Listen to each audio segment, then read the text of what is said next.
আসসালামু আলাইকুম, কেমন আছেন? আশা করি ভালো আছেন। Welcome back to my channel. চলে আসলাম একটা রেসিপি নিয়ে। আজকে রেসিপি হচ্ছে ভর্তা রেসিপি। তো খুবই বৃষ্টি পড়তেছে, বৃষ্টির দিনে এরকম ভর্তা কার না ভালো লাগে, বিশেষ করে আমার তো খুব বেশি ভালো লাগে। তো চলে আসলাম রেসিপিটা আপনার সাথে শেয়ার করতে। আজকে আমি কাঁচকলার ভর্তা রেসিপি আপনার সাথে শেয়ার করব। তো ভর্তাটি খেলে আসলে মুখে রুচি চলে আসে। আশা করি ভর্তাটি ভালো লাগবে। ভালো লাগলে আমার চ্যানেলটি সাবস্ক্রাইব করে পাশে থাকবেন। পাশে থাকা বেল বাটনে ক্লিক করে অল নোটিফিকেশন অন করে রাখবেন, যাতে পরবর্তী রান্নার ভিডিও আপনার কাছে খুব দ্রুত পৌঁছে যায়।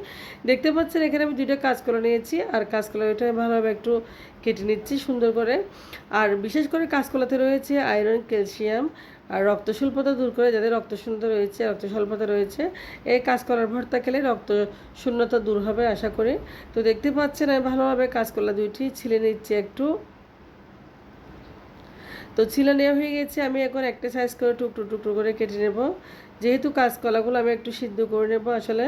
তো এই ভর্তাটা আমার খুবই পছন্দ। আমি অনেক দিন বানাবো করে আসলে বানাতে পারি না। তো আজকে বানালাম, রেসিপিটা সবার সাথে শেয়ার করলাম। তো যারা ভর্তা রেসিপি একদমই পারেন না, আপনারা এরকম বাসায় কাঁচকলা অনেকের এমনিতেই পরে থেকে বাজার থেকে আনলে, তো এরকম থাকলে আপনারা চাইলে ভর্তা বানিয়ে খেয়ে ফেলতে পারেন। খুব চটপট দুর্দান্ত একটা রেসিপি। তো দেখতে পাচ্ছেন আমি একটা সাইজ করে কেটে নিয়েছি। এরপর দিয়েছি আমি একটু হলুদ। তো হলুদ দিলে আসলে কাঁচকলাটার একটা যে কালচে একটা ভাব থাকে এটা আসে না। এরপর যে আমি চুলা একটা ফ্রাই প্যান দেখতে পাচ্ছেন বসিয়ে দিয়েছি। আমি কয়েকটা শুকনো মরিচ টেলে নিচ্ছি, একদম কালো করে ভেজে নিয়েছি। এরপর যে দিয়েছি সেই ফ্রাই প্যানে কাঁচকলাগুলো দিয়েছি। এখন যে কলাগুলো আমি কেটে রেখেছিলাম ওই কলাগুলো আমি দিয়েছি। তো এখন আবারও এক টেবিল চামচ হলুদ দিলাম। আমি হলুদ দিয়ে ভালোভাবে একটু নেড়ে চেড়ে একটু কষিয়ে নিব পানির সাথে।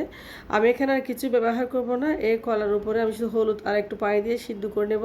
আলু যেরকম সিদ্ধ করি সেরকম একটু হালকা আছে আমি রেখে সিদ্ধ করে নেব। আর পানি দিলে আসলে ভর্তাটা মজা হবে না, একদম ল্যাটকে টাইপের হয়ে যাবে। সেজন্য আমি এভাবে ভর্তাটা বানাবো একদম শুকনো শুকনো করে।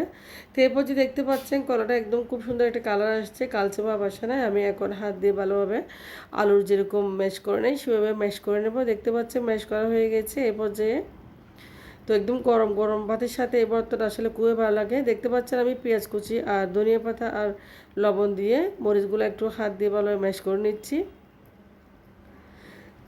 তো একটু সরিষার তেলও দিয়েছি। ভর্তাতে সরিষার তেল না দিলে আসলে ভালোই লাগে না। তো সরিষার তেল দিয়ে আমি সবগুলো উপকরণ একসাথে ভালোভাবে মেখে নেব। তো আপনারা ভর্তাটা রেসিপিটা একটু বানিয়ে খাবেন, দেখবেন কত ভালো লাগবে। যাদের মুখে রুচি নেই একদম, তাদেরও ভালো লাগবে।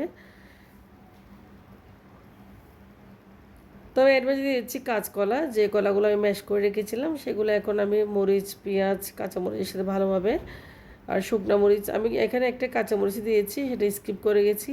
তো একটু বেশি ঝাল হওয়ার জন্য আসলে ঝাল আমার খুব বেশি এখন ভালো লাগতেছে। তো ঝাল আসলে খেতে পারলে ভালো। তো দেখতে পাচ্ছেন ভর্তা হয়ে গেছে। আপনারা ভালো থাকবেন, দোয়া করবেন। আল্লাহ হাফেজ, আসসালামু আলাইকুম।